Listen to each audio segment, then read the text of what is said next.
Hello dear students, this is Apur, your economics teacher. In this video lecture class, I am going to explain the next topic of the chapter, demand and law of demand. The topic is factors affecting demand.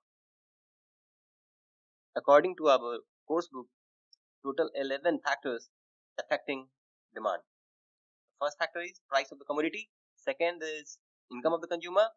Third is consumer taste and preferences. Fourth is price of related goods. Fifth is consumer expectations. Sixth is consumer credit facilities. Seventh is demonstration effect. Eighth is size and composition of population. Ninth is distribution of income. 10th is climatic factors. And 11th is government policy. The first factor is price of the commodity. There is an inverse relationship between the price of the commodity and its quantity demanded. It implies that lower the price of the commodity, the larger is quantity demanded, and higher the price, the lesser is the quantity purchased. Price of the commodity is playing always a crucial role to decide the quantity demanded of the commodity, because there is an inverse relationship between the price of the commodity and its quantity demanded. Increased price always negatively affected the purchasing capacity of the consumer.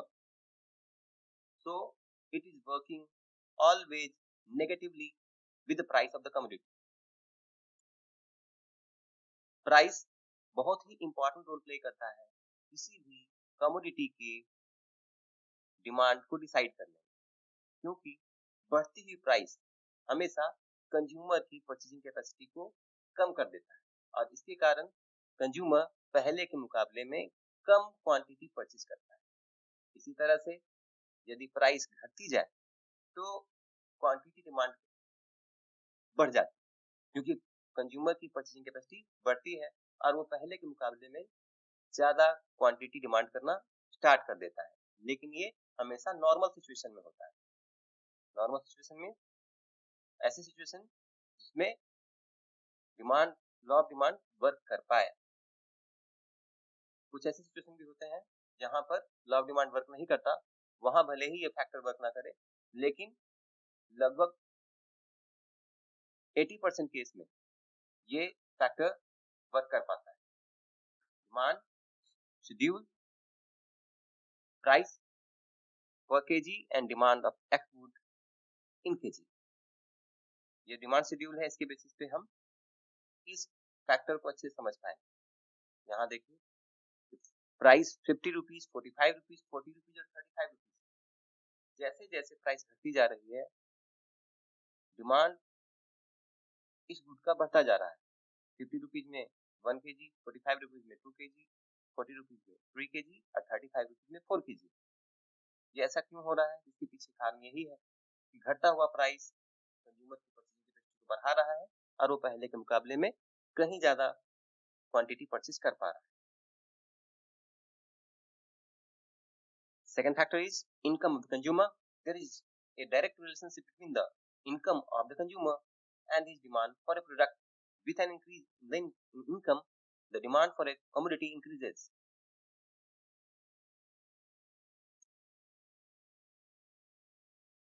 In this case, income and the demand of the consumer is always positively related, means one variable is change, second variable is also changed in same direction.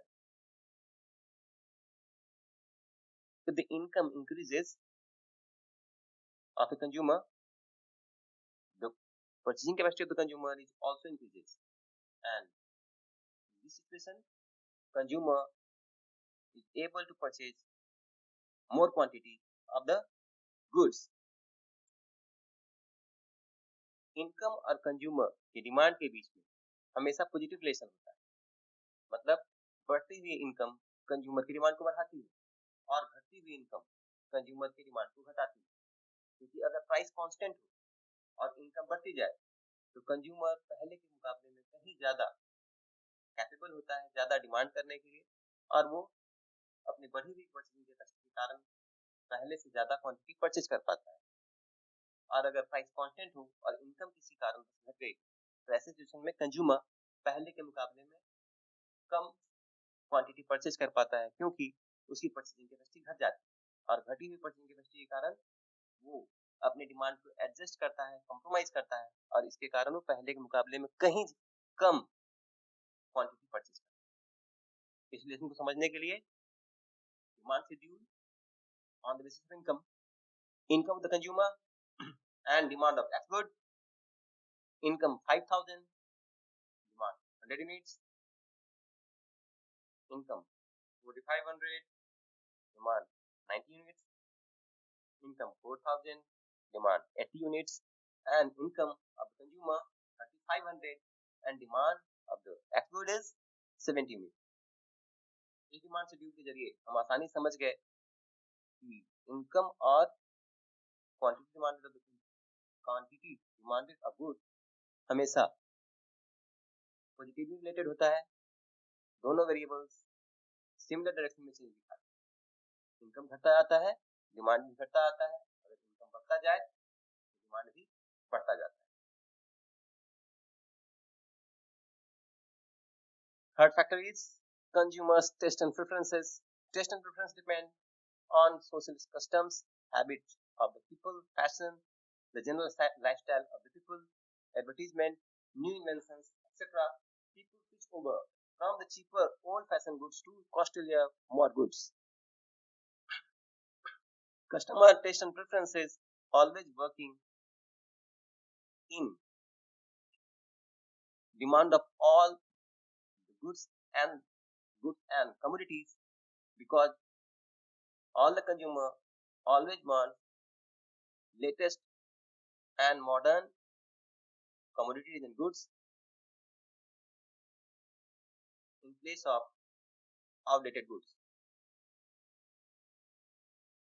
Test और preference हमेशा social custom, habit, fashion पर depend करता है।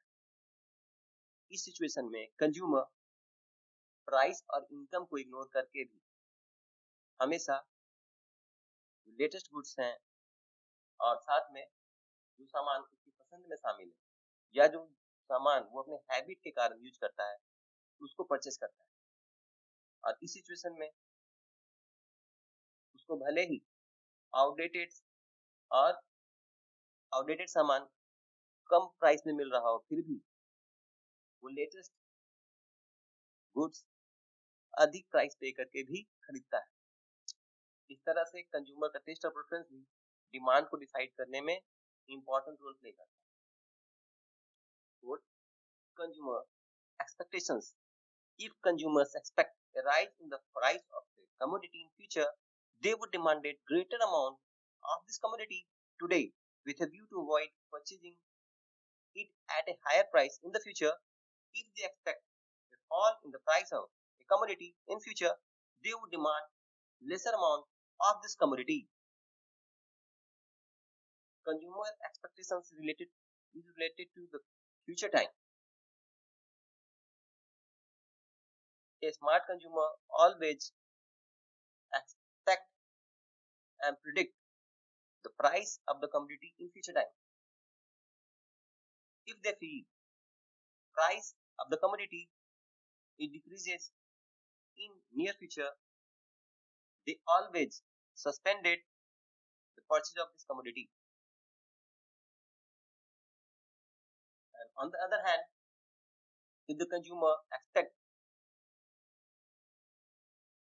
rise in price of the future time, they purchase more quantity of goods in present time. Consumer अगर इस factor के basis पर देखें तो कंज्यूमर हमेशा प्राइस को लेकर के हमेशा प्रिडिक्ट करता है, एक्सपेक्ट करता है कि इस कमोडिटी का प्राइस में नियर फ्यूचर में क्या चेंज आ सकता है। अगर उसकी एक्सपेक्टेशंस ये बताए कि वो बहुत ही जल्दी कुछ ही समय बाद किसी सामान की कीमत घटने वाली है, तो वो आज के समय में या तो उस सामान को परचेज करने से बचता है या फिर कम क्वांटिटी परचेज करता है, ताकि उसका वो फ्यूचर टाइम में जब प्राइस घट जाए तो उसका फायदा उठा सके। वहीं अगर कंज्यूमर को ये पता हो कि आने वाले समय में किसी सामान की कीमत बढ़ने वाली और आज इसकी कीमत कम है, तो फ्यूचर टाइम में होने वाले प्राइस इंक्रीजमेंट के कारण लॉस को रोकने के लिए वो प्रेजेंट टाइम में ही अधिक क्वांटिटी परचेज कर स्टोर करना चाहता है ताकि अभी के लोअर प्राइस का वो फायदा उठा सके। तो कंज्यूमर एक्सपेक्टेशंस भी एक इम्पोर्टेंट फैक्टर है जो किसी भी सामान की क्वांटिटी डिमांड रेट को डिसाइड करता है। Consumer credit facilities, if consumers able to get credit facilities or they are able to borrow from the banks, they would be tempted to purchase certain goods they could not have purchased otherwise. For example, the demand of cars in India has increased because people are able to get car loan from the banks. In consumer factor, consumer credit facilities play important role in decide the quantity demand of the costly goods like flat, cars, and other goods, because if the consumer is able to get loan, easy loan in lower interest rate, they able to borrow consumer loan from banks and use in purchasing the goods.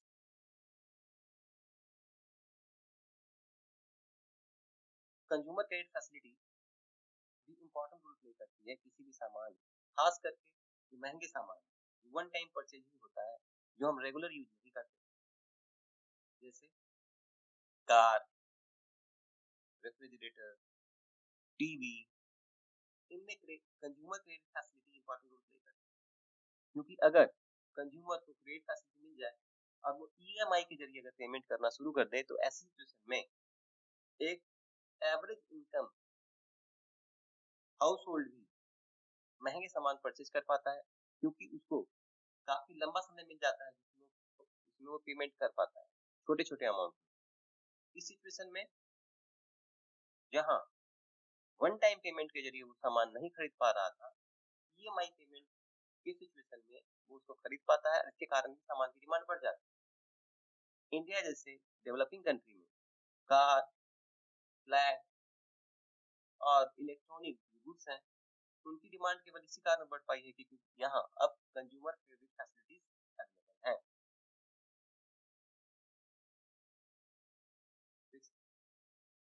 Factor is price of related goods.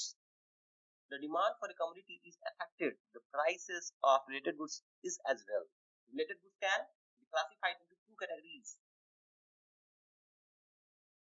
किसी सामान की demand को decide करने में related goods भी important role play करता है, और रिलेटेड गुड्स दो टाइप की होती है। First related goods is substitute goods. Substitute goods are those goods which satisfy the same type of need and hence can be used in place of one another to satisfy a given want. Tea and coffee, Coke and Pepsi are examples of substitute goods. The price of coffee rises while the price of tea is remaining same.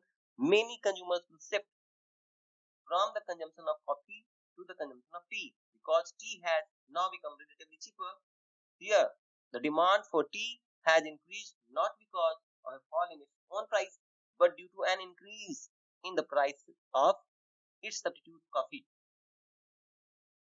First related goods है उसको हम substitute goods बोलते हैं। Substitute goods वैसे goods होते हैं जो एक गुड्स के बदले दूसरे को हम यूज कर सकते हैं, जैसे शुगर और जैगरी, टी और कॉफी, कोक और पेप्सी, ये एग्जांपल है सब्स्टिट्यूट गुड्स।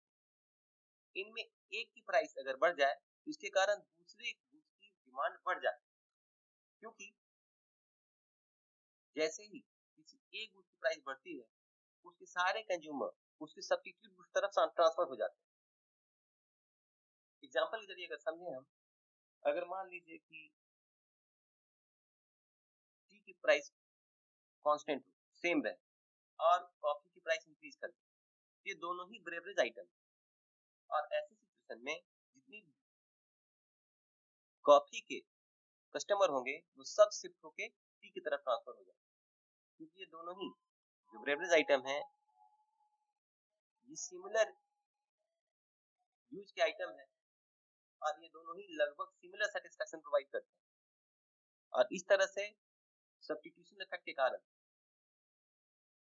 एक गुड की प्राइस कांस्टेंट होते हुए भी उसकी डिमांड बढ़ जाती है, क्योंकि भले ही उसके प्राइस में चेंज ना आया हो लेकिन उसके सब्स्टिट्यूट गुड्स के प्राइस में चेंज आया और इसका फायदा और इसका डिमांड, इसी फायदे के कारण उस सामान की डिमांड बढ़ गई।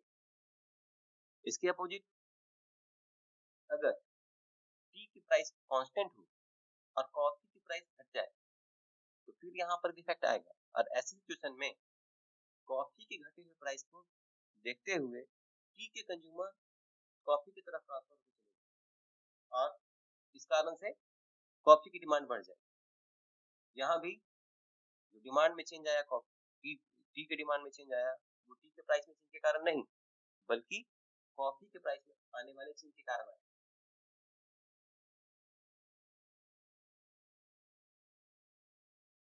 Second related goods is complementary goods. Complementary goods are those goods which are complementary to one another in the sense that they are used jointly or consumed together to satisfy a given want. For example, car and petrol, tea and sugar. Here the demand for cars varies inversely with the price of its complementary good, petrol. This implies that an increase or decrease in the price of petrol causes a decrease or increase in the demand for cars. Complementary goods भी related goods हैं, लेकिन complementary goods वैसी goods होती हैं जो हमेशा एक साथ यूज की जाती है, जिसमें एक कमोडिटी दूसरी के बिना इनकम्प्लीट होती है और उसका यूज करना इम्पॉसिबल होता है। ऐसे सिचुएशन में एक कमोडिटी के प्राइस में चेंज के कारण दूसरी कमोडिटी के प्राइस में भी की डिमांड में भी चेंज आ जाता है, जैसे कार और पेट्रोल। ये एक परफेक्ट एग्जांपल है इस इफेक्ट को समझने के लिए। कार की प्राइस कांस्टेंट भी हो लेकिन अगर पेट्रोल की प्राइस इंक्रीज कर जाए तो कार को चलाने का उसको मेंटेन करने का खर्च बढ़ जाएगा, इसके कारण कार की डिमांड घट जाए। वहीं अगर पेट्रोल की कीमत घट जाए इसके कारण कार की डिमांड बढ़ जाएगी, पहले के मुकाबले में कार को चलाने पे आने वाला खर्च घट जाएगा और इसका फायदा उठाने के लिए लोग ज्यादा कार खरीदना शुरू कर देंगे। इस तरह से समझें कार और पेट्रोल इन दोनों का रिलेशन है वो सिमिलर टाइप का है, क्योंकि प्राइस पेट्रोल का घट रहा है डिमांड कार का बढ़ रहा है, प्राइस पेट्रोल का बढ़ रहा है डिमांड कार का घट रहा है।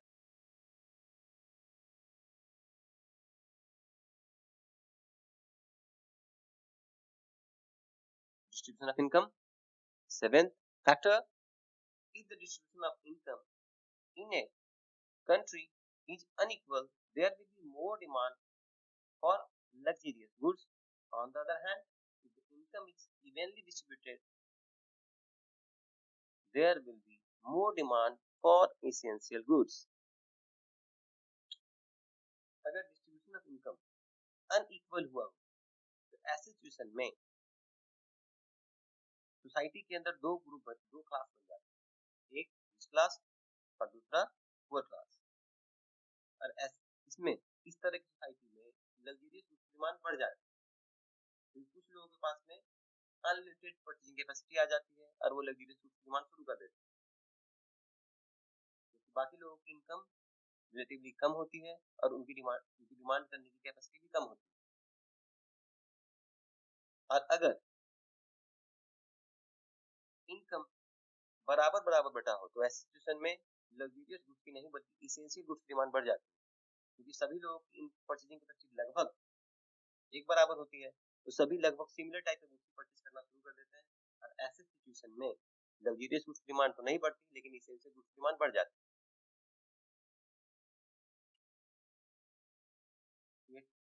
Factor demonstration effect. Demonstration effect refers to the tendency of a person to emulate the consumption style of other person like his friend or relative. For example, the demand for luxury cars and expensive mobile sets has increased in recent years because the desire of the people to follow the consumption style of others. Demonstration effect भी work करता है। Demonstration effect में ये एक natural behaviour है जिसके जरिए लोग जो सोशल लाइफ स्टाइल है जो सोसाइटी में जाके बाकी लोग मेंटेन कर रहे हैं उसको फॉलो करना चाहते हैं। और ऐसी सिचुएशन में दूसरों को देख करके दूसरे के लाइफ स्टाइल से इम्प्रेस्ड होके लोग महंगे सामान परचेज करते हैं ताकि वो भी सेम सेटिस्फैक्शन फील कर पाए जो दूसरे कर रहे हैं। और इसके कारण लोग दिखावे में आकर के दिखावे के प्रभाव में आकर के भी ऐसे सामान जो लग्जरियस टाइप के हैं, कॉस्टली आइटम है, उनको परचेज करते हैं ताकि वो अपने जो सोशल स्टेटस है उसमें कुछ सुधार कर पाए और लोगों का जो अटेंशन है वो अपनी तरफ डाइवर्ट कर पाए।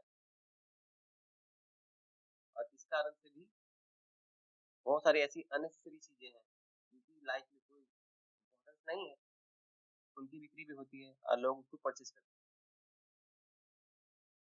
जैसे costly jewellery, costly mobile set, ये इसके परफेक्ट एग्जांपल।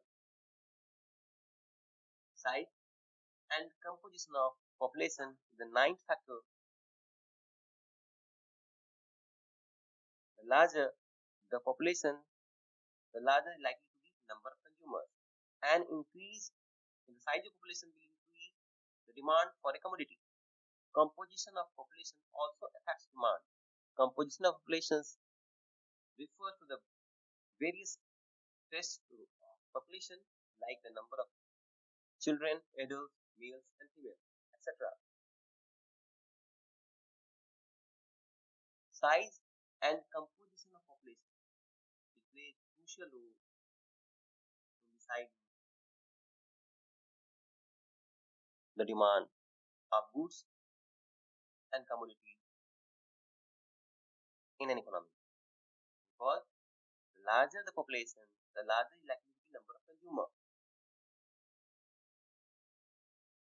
पॉपुलेशन की साइज अगर बढ़ेगी तो निश्चित रूप से सभी लोग कुछ ना कुछ कंज्यूम करेंगे और इसके कारण कंज्यूमर्स की नंबर भी इंक्रीज करेगी और ये बढ़ी हुई कंज्यूमर की नंबर मार्केट में डिमांड को भी इंक्रीज कर देगी। तो इस सिचुएशन में बढ़ता हुआ पॉपुलेशन डिमांड को बढ़ाएगा और घटता हुआ पॉपुलेशन डिमांड को घटा भी देगा। साथ ही साथ कंपोजिशन, पॉपुलेशन का जो बोल सकते हैं इंटरनल नेचर है वो भी डिमांड पर इफेक्ट डालता है, क्योंकि केवल नंबर्स ही नहीं, उस नंबर पॉपुलेशन का नंबर है उसमें कितने बच्चे हैं, कितने प्रौढ़ हैं, कितनी महिलाएं हैं और कितने पुरुष हैं, ये भी डिमांड पर इफेक्ट डालेगा। क्योंकि डिमांड की टाइप, क्वांटिटी नंबर पर डिपेंड करेगा और वैरायटी कंपोजिशन पर डिपेंड करेगा। क्योंकि जिस टाइप के सामान मेल परचेज करते हैं फीमेल्स परचेज नहीं करती और जिस टाइप के सामान एडल्ट परचेज करता है वो चिल्ड्रन के काम का नहीं होता। तो किस टाइप का सामान बनेगा, किस टाइप का सामान बिकेगा, ये कंपोजिशन ऑफ पॉपुलेशन के बेसिस पर डिसाइड होगा और क्वांटिटी डिसाइड होगी साइज ऑफ द पॉपुलेशन।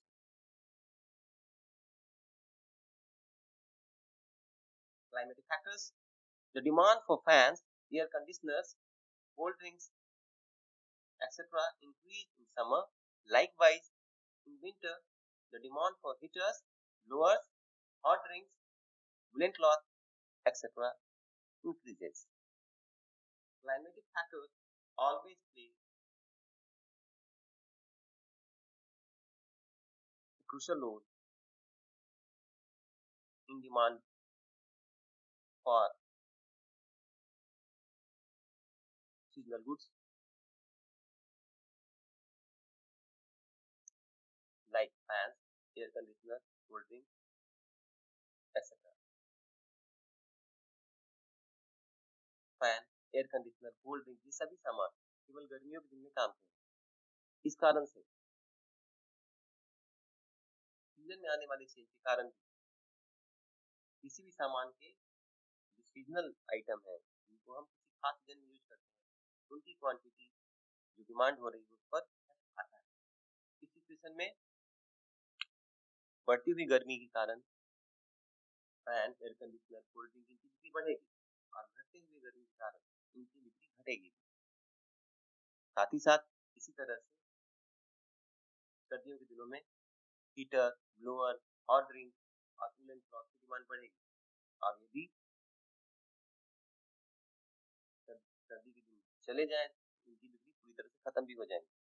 तो क्लाइमेटिक फैक्टर भी एक इम्पोर्टेंट रोल प्ले करता है बहुत सारे सामानों के डिमांड को डिसाइड करने में। 11 government policy. If the government imposes taxes on various commodities in the form of GST, the prices of these commodities will increase. As a result, demand for these commodities will fall. But on the other hand, if the government incurs more expenditure on the construction of roads, bridges, in setting up industries, etc., the demand for the goods needed for construction will increase. अगर government किसी सामान के ऊपर tax लगा दे या बढ़ा दे, जैसे GST, goods and service tax, अगर इसको किसी सामान के प्राइस के ऊपर ज्यादा लगा दिया जाए तो उसकी प्राइस बढ़ जाती है और इसके कारण वो कॉस्टली हो जाता है और इस कारण से उसके कस्टमर घट जाते हैं क्योंकि महंगे सामान को कम ही कस्टमर अफोर्ड कर पाते हैं और इनकी बिक्री घट जाती है। अगर इस सामान के ऊपर जीएसटी घटा दी जाए तो पहले से वो रिलेटिवली चीपर हो जाता है और उसके नंबर ऑफ कंज्यूमर इंक्रीज कर जाते हैं और इसके कारण उसकी डिमांड भी बढ़ जाती है। ये तो गवर्नमेंट पॉलिसी की पार्ट है कि इस सामान पर जीएसटी लगाई जाएगी, कितनी लगाई जाएगी, ये भी इम्पोर्टेंट रोल प्ले करता है किसी भी सामान के डिमांड को कम या ज्यादा करने में। दूसरी तरफ अगर गवर्नमेंट की पॉलिसी क्योंकि वो इंफ्रास्ट्रक्चर पे ज्यादा खर्च करेगी और पहले के मुकाबले में रोड, ब्रिज या इंडस्ट्रीज को कंस्ट्रक्ट करने में वो ज्यादा खर्च करेगी तो ऐसी सिचुएशन में रोड, ब्रिज और इंडस्ट्रीज को बनाने में, कंस्ट्रक्ट करने में यूज होने वाले आइटम की डिमांड बढ़ जाए क्योंकि रोड, ब्रिज या इंडस्ट्रीज बनाने के लिए गवर्नमेंट को सीमेंट, आयरन, स्टोन चिप्स और दूसरे आइटम यूज करने और इनकी डिमांड बढ़ेगी। तो इंफ्रास्ट्रक्चर पर कितना खर्च करना है, इन चीजों के कंस्ट्रक्शन पे कितना खर्च करना है, ये गवर्नमेंट पॉलिसी का पार्ट है। इसका मतलब ये हुआ कि गवर्नमेंट की पॉलिसी भी सामानों की डिमांड को डिसाइड करने में इम्पोर्टेंट रोल प्ले करती है, चाहे वो टैक्स रिलेटेड पॉलिसी हो या फिर इंफ्रास्ट्रक्चर रिलेटेड पॉलिसी। ये दोनों ही कंबाइंडली वर्क करती है और बहुत सारे सामान की डिमांड को डिसाइड करने में क्रूशियल रोल प्ले करती है। I think this is enough for today. Explanation of next topic will come in third video lecture class